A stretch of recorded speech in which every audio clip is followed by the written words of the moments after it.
Alors, petite correction sur ce premier personnage. Donc, ce qu'il faut bien voir, c'est des petites notions clés qui vont vous permettre de ne pas faire, de réduire un petit peu le champ des erreurs. Lorsque vous êtes en train de dessiner quelqu'un, il y a quelque chose qui est important de voir, c'est la notion d'aplomb et d'équilibre. Ici, on voit que le point, au niveau des aplombs, on voit que l'élément qui est le plus devant, c'est la partie bombée ici du vêtement. Or ici, là, c'est tout droit. Donc, voir les extrêmes au niveau des aplombs, c'est-à-dire autant la partie à gauche qu'à droite, est intéressante. Parce que cette observation-là nous permet de voir qu'en fait, il est beaucoup plus bombé et que la jambe ici, elle est beaucoup plus à l'arrière. L'autre aplomb qu'il est intéressant de voir, c'est de voir que le dos, c'est la partie du haut qui est le plus loin, mais que le talon ici est encore plus loin. Or ici, là, tout ça, c'est un peu droit. Donc, ce qu'il faut faire, c'est accentuer ici, creuser ici, et puis cette jambe-là, on s'aperçoit qu'elle ne vient pas à l'aplomb, mais qu'elle est tendue un peu derrière. En fait, il est déséquilibré vers l'avant. Et c'est ça qui lui donne beaucoup de charme à ce personnage. Autre chose, ici, tu as fait la forme du Z pour signaler les plis. Or, le pli, il n'est jamais tout le long d'une jambe. Il est à l'endroit de flexion qui se trouve être derrière le genou. Donc ton pli, en fait, au lieu d'être comme ça, ton pli, il devrait être comme ça, juste à l'intérieur. Donc si j'épaissis un petit peu, hop, hop, et là il y a le pli qui est ici. D'accord? Et la tête, on s'aperçoit que la tête ici sur le modèle, et c'est le cas très souvent, la colonne, exactement, la colonne vertébrale, elle arrive ici, et la colonne, elle se penche, et la tête, elle vient se mettre le long de la colonne vertébrale. La colonne vertébrale, elle part vraiment vers l'avant, parce que sinon, ça fait un petit peu des bonhommes Lego. Et donc, si on regarde la photo, on s'aperçoit que ici, la nuque est ici, mais la tête, elle va vraiment vers le devant. Vous voyez? Là, on fait les oreilles, et on a vraiment la sensation d'avoir un personnage qui va vers le devant, comme ça.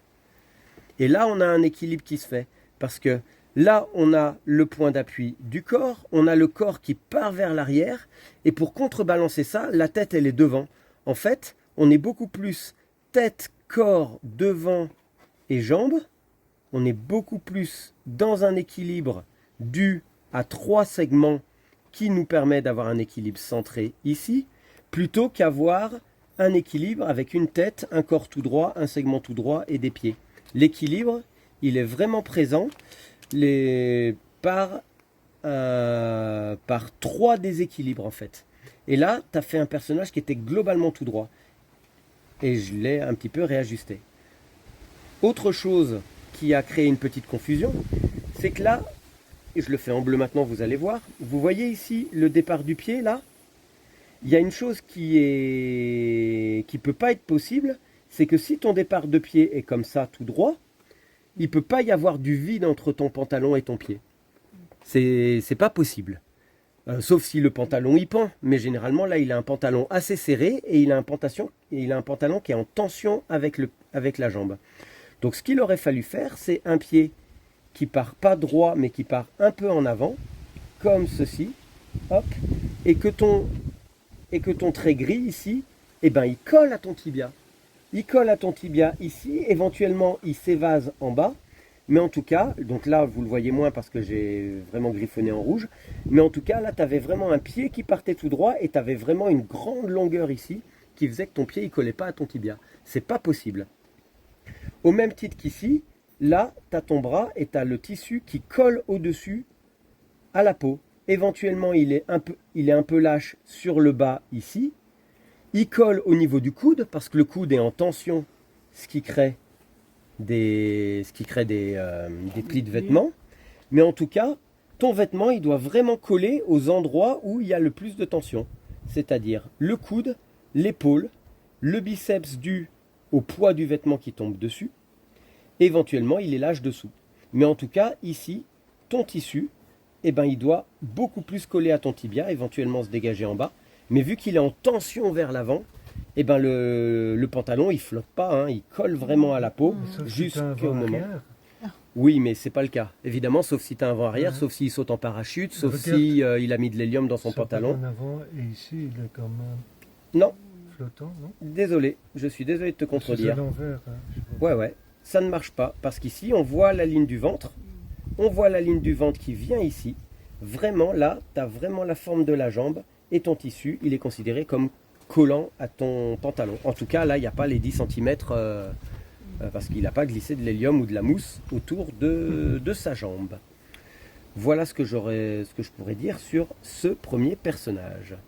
Voici un deuxième exemple qui n'est pas trop mal, mais là encore, il y a un petit peu le même souci avec le pantalon qui colle. Si vous regardez la photo, vous voyez bien ici, vous voyez la peau? Et bien la peau, le pantalon colle complètement à la peau. Vous le voyez ici? Ce qui veut dire que là, le pantalon qui fait un angle avec le tibia, c'est pas possible, à moins qu'il ait le tibia cassé.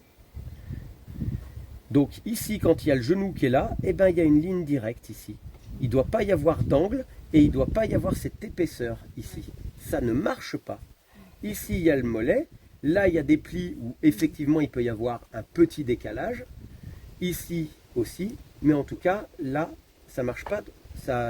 En tout cas, là, le pantalon doit vraiment fusionner avec la jambe. C'est le cas ici. Vous voyez là, il y a la jambe qui part ici. Donc si on prolonge la jambe, elle continue là. Je prends ton crayon. Vous voyez la jambe là, elle continue ici. Or toi, tu l'as faite ici. Ça marche pas. C'est comme s'il tient un balai ici, et puis que le balai il ressort ici. Ça marche pas. Si le balai il commence ici, le balai il ressort là. Si la personne tient un balai. Donc une fois que tu as fait ton creux ici et la ligne des fesses, et ben une fois que tu as amorcé cette ligne là, forcément c'est la même qui redescend en bas. Et forcément le pantalon il colle de la même manière parce qu'il a un pantalon globalement serré. Hop là. Ça vous parle? Mais le modèle était sacrément difficile, parce que le corps est tout tordu. Exactement. En torsion, Donc chercher la difficulté, j'ai pas assez incliné. le modèle, il apporte une difficulté parce qu'il est tordu, mais en fait c'est une fausse difficulté. Parce que qui dit tordu dit vêtement en tension. Qui dit vêtement en tension dit pas de confusion sur la ligne. Donc c'est faussement une complication. La jambe avant, c'est celle qui est à l'arrière. Et la jambe arrière, c'est celle qui est à l'avant. Ouais. Donc c'est ça qui complexifie ton truc. Bah moi je trouve que ça le simplifie. C'est beaucoup plus simple de dessiner, c'est beaucoup plus dur de dessiner quelqu'un qui a une position un peu molle plutôt qu'une personne qui a une intention. Le mien, c'est très mou. Ouais, donc c'est un petit peu, c'est un petit peu. Il y a du papier qui C'est dans s'envole. un bec mou. Est-ce que je peux recapter votre attention s'il vous plaît? C'est parce qu'il y a du papier C'est un qui petit s'envole. peu comme un visage.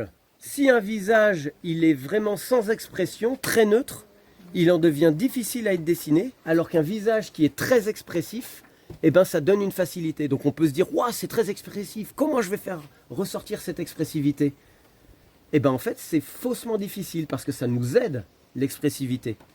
Ça nous aide à accentuer un petit peu. Et l'autre chose, c'est que ici, il lève son bras pour porter son arme. Ce qui veut dire qu'il y a forcément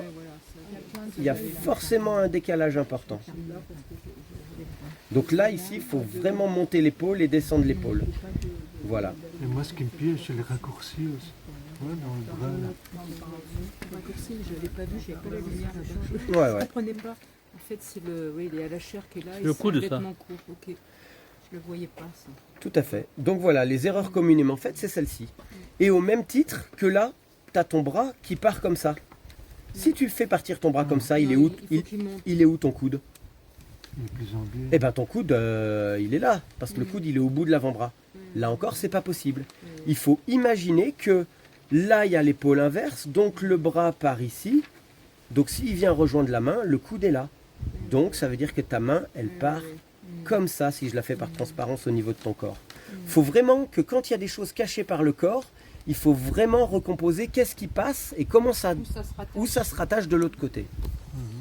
Et là, donc grosso modo, là j'ai dessiné le bras, mais on ne le voit pas parce qu'il y a le corps. Mais par contre, le démarrage ici, eh ben, il doit être juste.